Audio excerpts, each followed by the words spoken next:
This morning's reading is taken from Psalm 118, verses 10 to 18. All nations surrounded me.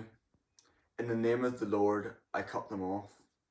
They surrounded me on every side. In the name of the Lord, I cut them off. They surrounded me like bees. They went out like a fire among thorns. In the name of the Lord, I cut them off. I was pushed hard so that I was failing, but the Lord helped me. The Lord is my strength and my song. He has become my salvation. Glad songs of salvation are in tents of the righteous. The right hand of the Lord does valiantly. The right hand of the Lord exalts. The right hand of the Lord does valiantly. I shall not die, but I shall live, and recount the deeds of the Lord. The Lord has disciplined me severely, but he has not given me over to death.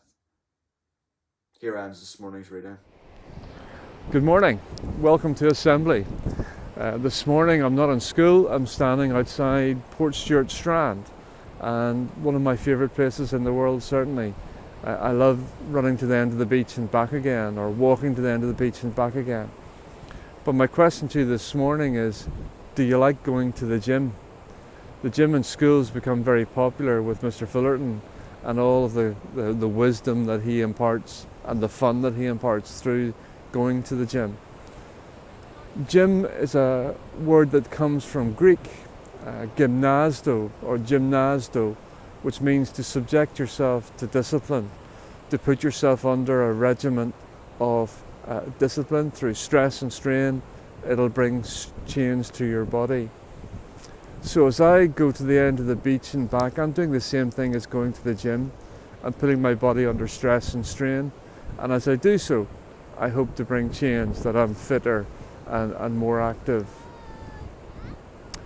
Christians believe that God allows us also to experience stress and strain, and as we experience that, it'll bring change to our character. It'll make our character stronger. That as we experience stresses and strains, we increase in hope, we increase in faith, we increase in our love for others. The COVID crisis has been something this week that's been very mixed. We've heard reports of vaccines and the crisis coming to an end, and yet this week also it's announced that we're under the greater restrictions than we've had for a long time. So I think about things as I run to the end of the beach, that in doing that I also know I've got to come back again, and therefore I'm patient as I run.